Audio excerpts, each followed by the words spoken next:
Kedua teman Yayu tersebut, yaitu Aldo dan Clinton, yang tinggal di dalam satu kos yang sama, secara mendadak didesak oleh pemilik kos untuk membayar biaya kos-kosan mereka. Namun mereka di saat itu sama sekali tidak punya uang. Kalau menunggu untuk mencari uang terlebih dahulu, rasanya juga percuma. Mereka sedang tidak memiliki penghasilan sama sekali. Sedangkan mereka benar-benar didesak dan diancam oleh sang pemilik kos kalau mereka tidak segera membayar. Halo Sobat Pena, apa kabar hari ini? Assalamualaikum warahmatullahi wabarakatuh. Hari ini kita akan kembali membahas kejadian-kejadian mengerikan, kisah nyata yang terjadi di muka bumi ini. Kisah kali ini merupakan sebuah kisah yang terjadi di Sidoarjo pada tahun 2016 silam. Bercerita tentang seorang gadis muda yang berprofesi sebagai SPG di gerai pakaian di salah satu pusat perbelanjaan yang ada di Surabaya. Dia ditemukan tewas secara mengenaskan dan jasadnya tersangkut di sungai hutan mangrove. Kekejian ini rupanya dilakukan oleh kedua temannya sendiri, lantaran kedua temannya ini mengincar uang gaji si korban untuk bisa membayar kos mereka. Bagaimana bisa ya sobat? Hal seperti ini terjadi dan dilakukan oleh dua teman korban sendiri. Penasaran bagaimana ceritanya? Langsung saja kita bahas di Kata Pena.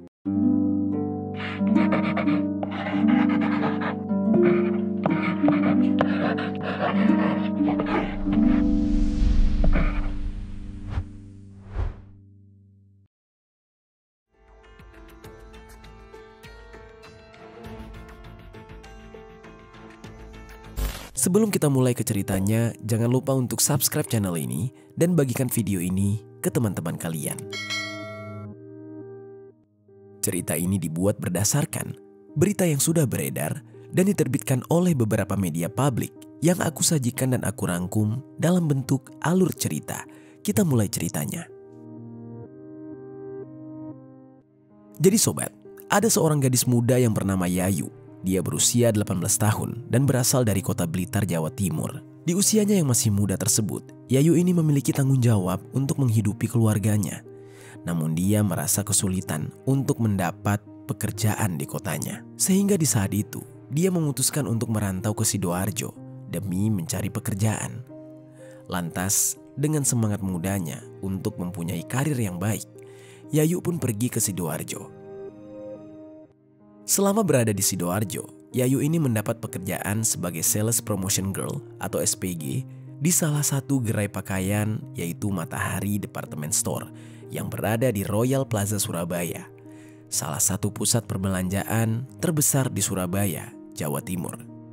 Agar dekat dengan tempat kerjanya, Yayu pun memutuskan untuk tinggal di sebuah kos-kosan di Kecamatan Taman, Sidoarjo, Jawa Timur. Sebagai perantau muda, Yayu ini berusaha keras menyesuaikan diri dengan kehidupan baru dan tantangan di kota besar, sembari mengirimkan sebagian penghasilannya kepada kedua orang tuanya di kampung halaman. Untungnya di saat itu, di Sidoarjo, Yayu mendapatkan seorang teman yang dia kenal melalui BBM atau BlackBerry Messenger, sebuah platform komunikasi yang di saat itu masih cukup populer. Temannya tersebut bernama Iglesias Satriadil Sulwidiardo atau yang akrab disapa dengan nama Aldo. Aldo dan Yayu mengenal satu sama lain sejak bulan Oktober tahun 2016. Aldo merupakan seorang pria muda dan seumuran dengan Yayu, yaitu berusia 18 tahun dan masih berstatus sebagai pelajar SMK. Dia ini merupakan warga asli dari Dukuh Menanggal, Surabaya. Namun saat ini dia tinggal di sebuah kos di Jalan Bungur Asih Timur, Sidoarjo bersama temannya yang bernama Klindongan Huta Barat atau biasa dipanggil dengan nama Clinton. Clinton ini merupakan warga Keputih, Surabaya dan dia juga seusia dengan Yayu, bahkan satu sekolah dengan Aldo, yang berarti dia ini sudah lama kenal dengan Yayu.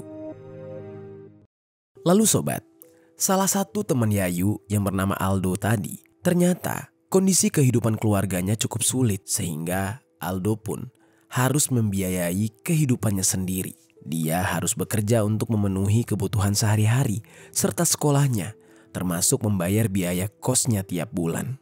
Namun di saat itu sayangnya Aldo ini tidak memiliki pekerjaan tetap. Sebelumnya dia pernah bekerja di bengkel, namun sekarang sudah tidak lagi. Dan kini dia hanya seorang pekerja serabutan. Meskipun begitu, kerja serabutan sering sekali membuatnya tidak punya uang.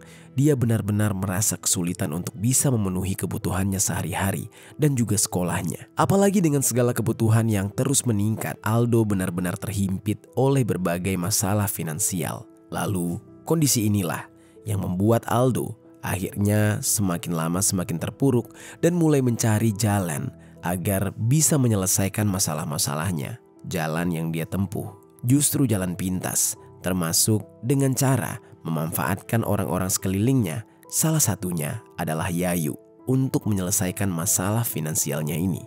Sebenarnya memang hubungan antara Aldo dan Yayu terjalin sangat dekat. Bahkan banyak orang yang mengira mereka ini berpacaran. Mereka sering sekali menghabiskan waktu bersama. Mereka berbagi cerita tentang kehidupan mereka sehari-hari. Lalu singkat ceritanya, tibalah pada hari Minggu, tanggal 18 Desember tahun 2016. Kedua teman Yayu tersebut, yaitu Aldo dan Clinton, yang tinggal di dalam satu kos yang sama, secara mendadak didesak oleh pemilik kos untuk membayar biaya kos-kosan mereka. Namun mereka di saat itu sama sekali tidak punya uang. Kalau menunggu untuk mencari uang terlebih dahulu, rasanya juga percuma. Mereka sedang tidak memiliki penghasilan sama sekali. Sedangkan mereka benar-benar didesak dan diancam oleh sang pemilik kos kalau mereka tidak segera membayar. Lalu di dalam keadaan terdesak, mereka memikirkan berbagai cara yang bisa mereka lakukan untuk membayar uang kos tersebut. Dan tiba-tiba saat mereka sedang sama-sama berjalan keluar dari area kos menuju ke rumah susun, yaitu rumah susun Cipta Manunggal, Clinton tiba-tiba menanyakan bagaimana ya terkait biaya kos ini. Dan dia juga menanyakan apakah Aldo sudah punya uang atau belum. Kira-kira Clinton di saat itu bertanya kurang lebih seperti ini. "Dok, gimana ya uang kos? Udah ada belum?" Di saat itu, Aldo hanya menjawab dengan wajah putus asa yang menandakan bahwa uangnya belum ada. Lalu sobat, Aldo pun tiba-tiba nyeletuk kalimat yang asal, yang mana saking putus asanya, kurang lebih Aldo berkata seperti ini. "Mateni wong tah," dengan arti kita habisi nyawa orang kah? Namun celetukan Aldo ini malah diseriusi oleh Clinton. Dia menjawab, "Ayo langsung kalau memang ada yang jelas." Mendengar Clinton yang jadi serius, mereka malah berpikir celutukannya itu merupakan ide yang bagus. Dan Clinton pun kembali bertanya kepada Aldo seperti ini. "Konono korban tah?" Alias, kamu ada korbannya nggak? Lalu Aldo lantas mencoba untuk berpikir, yang di saat itu nama yang terlintas di dalam kepalanya hanyalah satu orang, yaitu temannya sendiri, Yayu, yang tengah dekat dengannya. Dia mengingat bahwa Yayuk ini bekerja sebagai SPG dan sering bercerita tentang pekerjaannya, termasuk memberitahu informasi terkait kapan Yayu akan dibayarkan gajinya, termasuk dengan angka nominal gajinya Yayu. Yayu pernah bercerita pada Aldo bahwa Yayu biasanya digaji setiap tanggal 17 dan Yayu mempunyai gaji UMR. Namun biasanya gajinya tersebut selalu dia kirimkan kepada orang tuanya. Dan dia hanya menyimpan uang sebesar Rp500.000 untuk kehidupan sehari-hari. Lalu di saat itu, Aldo berpikir uang tersebut bisa cukup untuk membayar sewa kos mereka. Dan Aldo tiba-tiba berkata, "Ayo, aku ono cewek sing deket ambekku. Ya yuk sing ono nang BBM ku." Yang artinya, ya aku ada teman perempuan yang lagi deket sama aku. Namanya Yayu, dia ada di BlackBerry Messengerku. Mendengar perkataan Aldo, Clinton pun setuju dan kemudian menjawab, "Cekelane piro?" Yang artinya, pegangannya berapa? Aldo pun menjelaskan, "Nek sakruhku dek nek gajian UMR, tapi dek nek gowo 500.000. Terus sisane biasanya dikasihne orang tuane. Gelem tak?" Yang artinya, sepengetahuan saya, dia si Yayu itu menerima gaji UMR. Tapi dia biasanya membawa 500.000 dan sisanya biasanya diberikan kepada orang tuanya. "Mau nggak?" tanya Aldo kepada Clinton. Ketika mendengar penjelasan dari Aldo dan mengetahui juga kalau calon korban mereka sudah jelas, akhirnya Clinton setuju dengan ajakan dari Aldo. Clinton kurang lebih berkata seperti ini, "Yo wis nek misalnya jelas yo ayo." Yang artinya, ya udah kalau jelas ayo kita lakukan. Dan di saat itu, tepat pada pukul 10.40 waktu Indonesia bagian Barat, mereka berdua berjabat tangan dan setuju dengan keputusan itu. Setelah keduanya sepakat, mereka mulai menyusun langkah-langkah yang akan mereka lakukan untuk menjalankan rencana keji ini sebisa mungkin. Semuanya harus rapi, sehingga mereka bisa aman dan lolos dari jeratan hukum. Untuk langkah awal, mereka mencari senjata tajam yang cocok untuk menghabisi nyawa Yayu. Saat itu, Clinton berpikir untuk menggunakan parang. Namun, dia tidak punya benda tersebut dan dia pun mencoba mengingat siapa temannya yang memiliki senjata tajam berupa parang tersebut. Hingga pada akhirnya, dia mengingat satu nama temannya yang memiliki senjata tajam. Clinton pun langsung menghubungi temannya itu yang bernama Putra. Dia pun menanyakan apakah Putra bisa meminjamkan parangnya. Lalu Putra menjawab bisa dan mereka pun janjian untuk bertemu mengambil parang yang nantinya akan digunakan oleh Clinton dan Aldo sebagai senjata dalam menghabisi nyawa Yayu. Singkat cerita, Clinton dan Aldo pun akhirnya mengambil parang tersebut yang panjangnya sekitar 60 cm di rumah Putra. Setelah mengambil parang, tanpa menunda lebih lama lagi, Aldo mulai menghubungi Yayu melalui pesan BBM. Saat itu, Aldo mengajak Yayu untuk bertemu setelah Yayu pulang dari tempat kerjanya. Aldo memberikan alasan yang romantis agar Yayu percaya dan mau diajak untuk bertemu. Dia beralasan akan memberi kejutan dan menyatakan perasaannya kepada Yayu. Yayu yang mendengar ajakan Aldo, dia sangat senang. Apalagi dia memang sangat menyukai Aldo. Dan momen Aldo menyatakan cintanya ini adalah momen yang ditunggu oleh Yayu, sehingga dia setuju untuk bertemu. Setelah Yayu setuju, Aldo pun meminta Yayu untuk datang ke kosnya di hari yang sama pada malam harinya. Saat itu, Yayu yang tidak curiga terhadap apa yang akan terjadi, dia pun setuju. Sementara itu, Aldo dan Clinton bersiap menjalankan rencana keji mereka.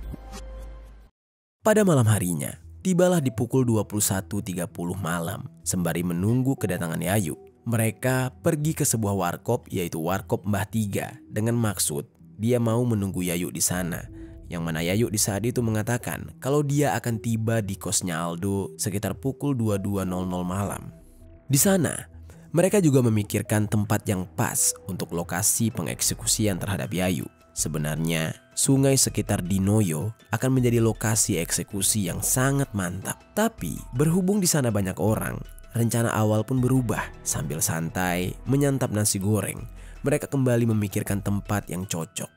Hingga terlintaslah di pikiran mereka saat itu adalah sebuah lokasi yang bernama Rolak Gunung Sari, tepatnya di bawah jembatan tol Jalan Gunung.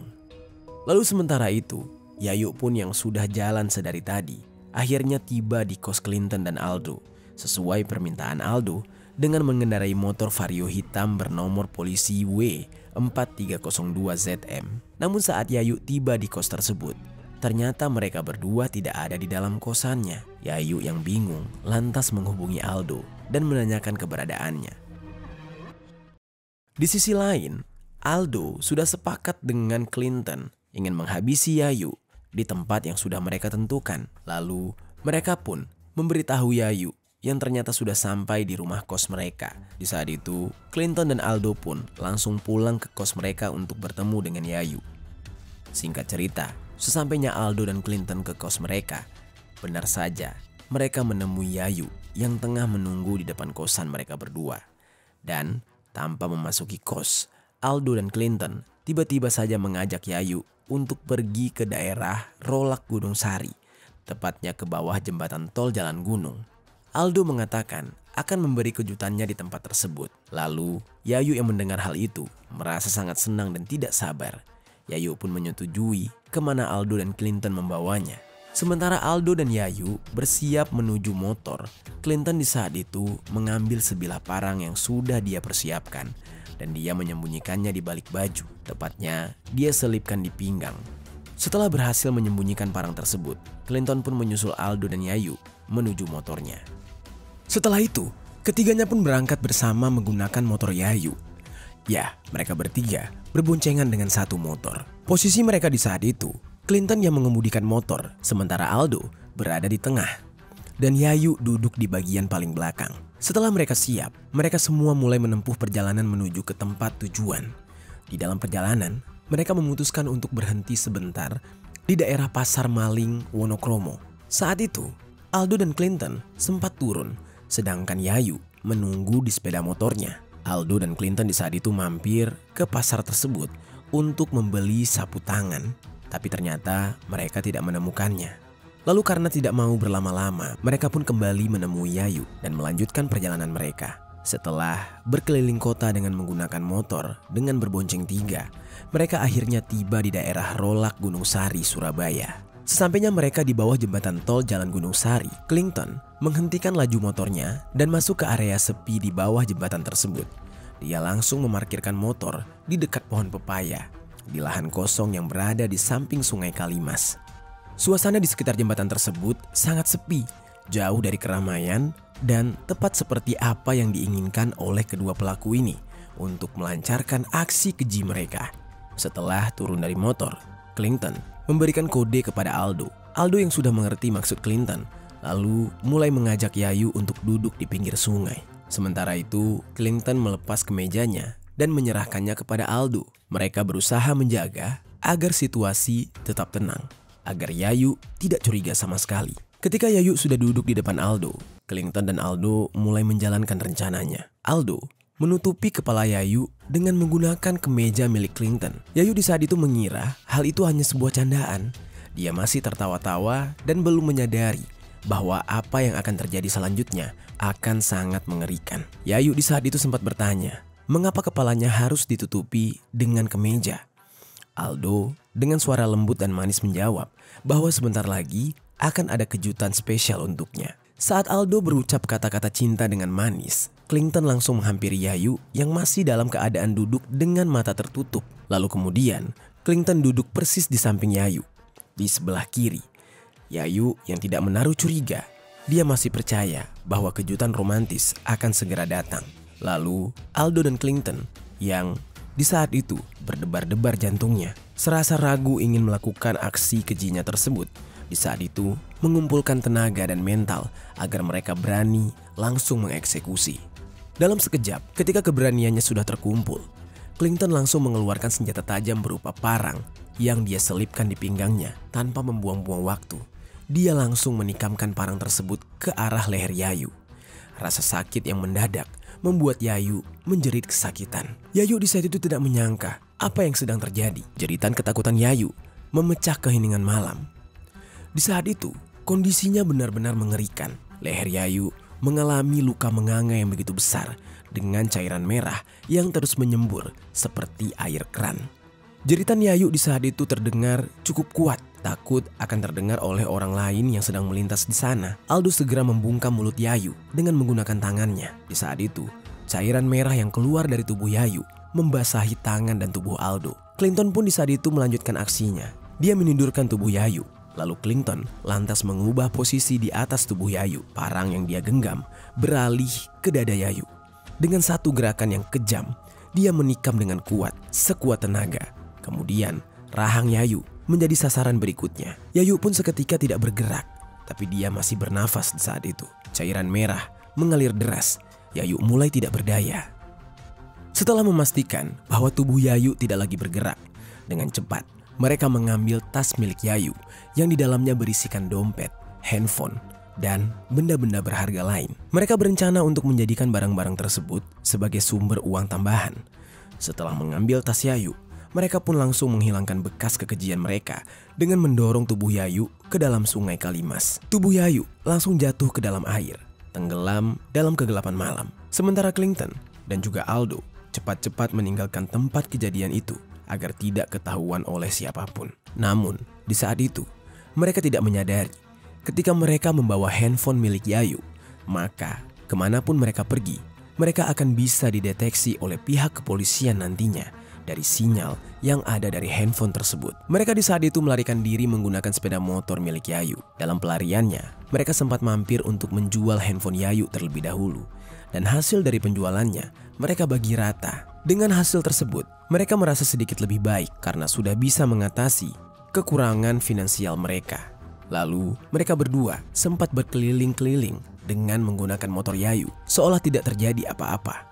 Lalu agar tidak dicurigai, mereka pun memutuskan untuk meninggalkan sepeda motor tersebut di pinggir jalan di daerah Kutisari Utara. Sedangkan mereka berdua pulang menggunakan taksi. Mereka turun di pintu terminal Bungur Asi sisi timur. Lalu mereka berjalan kaki menuju ke rumah kos. Setelah itu, untuk menghilangkan semua barang bukti, parang yang tadi mereka gunakan untuk menghabisi Yayu, lalu mereka buang di antara celah sempit di dua tembok bangunan, di sela-sela tembok pembatas yang selebar kurang lebih 30 cm. Ketika mereka tiba di kos tersebut, mereka langsung membongkar tas Yayu. Mereka berharap uang yang mereka inginkan, yang sampai membuat mereka bertindak sejauh ini, ada di dalam tas tersebut. Namun, setelah tas itu dibuka, ternyata bukannya uang 500.000 seperti yang mereka harapkan yang ada di dalam tas itu. Namun, mereka hanya menemukan adanya sisa uang Yayu sebesar 80.000 rupiah. Mereka benar-benar merasa kecewa, jauh di harapan mereka untuk bisa mendapatkan 500.000 rupiah agar bisa membayar kos-kosan. Rencana mereka untuk membayar kos dengan uang hasil kejahatan akhirnya sirna. Meskipun begitu, mereka sudah terlanjur menghabisi nyawa Yayu. Saat itu, mereka pun hanya bisa berupaya untuk menghilangkan jejak kekejian mereka. Setelah mereka membongkar tas Yayu, mereka pun memutuskan untuk membakarnya. Lalu sementara itu, beberapa hari pun berlalu, tepatnya di hari Kamis tanggal 22 Desember tahun 2016. Pihak keluarga Yayu sebenarnya sudah bertanya-tanya kemana anak perempuan mereka pergi. Namun, di sisi lain, ada seorang warga yang bernama Markus Ali. Dia tengah melintas di sungai kawasan hutan mangrove Pamurbaya, Wonorejo, Kecamatan Rungkut, Surabaya. Dia adalah orang yang pertama kali menemukan sesosok jasad perempuan yang merupakan Yayu. Saat ditemukan, kondisi jasad Yayu sudah dalam keadaan membusuk. Meskipun begitu, sejumlah luka sayatan dan juga tusukan benda tajam ditemukan pada jasad Yayu. Warga tersebut pun berinisiatif untuk menghubungi pihak kepolisian dan memanggil warga sekitar untuk memastikan penemuan tersebut. Seketika, warga berkumpul dan merasa ngeri terhadap temuan jasad Yayu. Pihak kepolisian yang mendapat laporan langsung mendatangi tempat kejadian perkara. Pihak kepolisian selanjutnya menyelidiki jasad Yayu dan membawa jasad Yayu ke rumah sakit untuk keperluan otopsi. Pihak kepolisian selanjutnya membentuk sebuah tim dan mulai melakukan penyelidikan. Berdasarkan hasil identifikasi terhadap jasad Yayu, akhirnya polisi mengetahui identitas dari Yayu. Setelah mengetahui identitasnya, pihak kepolisian langsung mengabari pihak keluarga bahwa putri keluarga mereka sudah tewas. Mendengar kabar tersebut dan jasad Yayu juga diantarkan langsung kepada pihak keluarga. Pihak keluarga di saat itu benar-benar merasa terpukul. Mereka tidak menyangka bahwa anak mereka akan berakhir dengan cara yang mengenaskan. Lalu, jasad Yayu langsung dikuburkan secara layak oleh pihak keluarganya. Tapi pihak keluarga yang merasakan kesedihan dan mendalam, mereka merasa tidak terima dan meminta pihak kepolisian untuk mencari siapa pelakunya. Kabar tewasnya Yayu menjadi ramai diperbincangkan di masyarakat. Mereka turut sedih dengan apa yang menimpa Yayu. Di sisi lain, polisi pun semakin mendalami kasus ini. Sejumlah saksi, terutama para teman-teman pria Yayu, diperiksa. Pihak kepolisian yang awalnya merasa curiga dengan mantan pacar Yayu, yaitu yang bernama Ramadan. Banyak masyarakat yang juga berspekulasi bahwa mantan pacar Yayu ini yang berperan atas tewasnya Yayu karena mungkin saja ada dendam saat mereka berpacaran dulu atau ada berbagai spekulasi lainnya. Namun saat dilakukan pemeriksaan lebih dalam, pihak kepolisian berhasil mengungkapkan pelaku yang sebenarnya melalui identifikasi sidik jari yang ditemukan di pakaian Yayu saat jasad ditemukan. Kedua sidik jari yang ada di tubuh Yayu tersebut tidak lain adalah milik dua orang yang sering berinteraksi dengan Yayu selama dia di Sidoarjo. Setelah pihak kepolisian mengantongi nama pelaku ini, pihak kepolisian lantas langsung melakukan pengejaran terhadap dua pelaku yang bernama Aldo dan juga Clinton. Polisi mengetahui bahwa dua orang ini tinggal di satu kos yang sama. Saat keduanya disambangi di tempat kos tersebut, ternyata mereka sudah tidak ada di sana. Mereka sudah keburu kabur dan hal ini semakin memperkuat bahwa merekalah kedua pelakunya.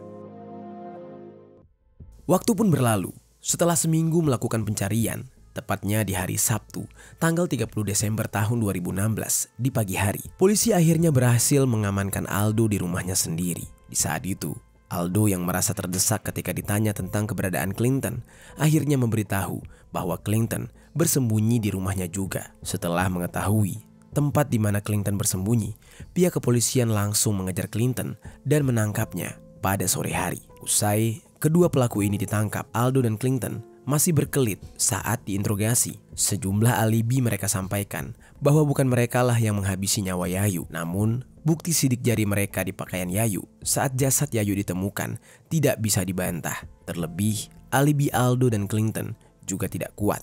Semuanya mengarah kepada bukti-bukti bahwa merekalah pelakunya. Lalu, tanpa bisa beralasan lagi, di hadapan para polisi, keduanya akhirnya mengakui perbuatan mereka. Mereka mengakui bahwa mereka sudah berencana untuk menghabisi nyawa Yayu. Motifnya karena membutuhkan uang untuk membayar kos hanya sebesar Rp500.000. Atas perbuatan mereka ini, mereka diancam pidana dalam pasal 340 Jungto pasal 55 ayat 1 ke 1 KUHP tentang penghilangan nyawa berencana dengan ancaman hukuman mati. Itu dia sobat, kisah dari Yayu yang harus berakhir di tangan dua temannya hanya karena kedua pelaku ingin menguasai uang gajinya yang hanya sebesar Rp500.000. Apa pelajaran yang bisa kita ambil dari kisah ini?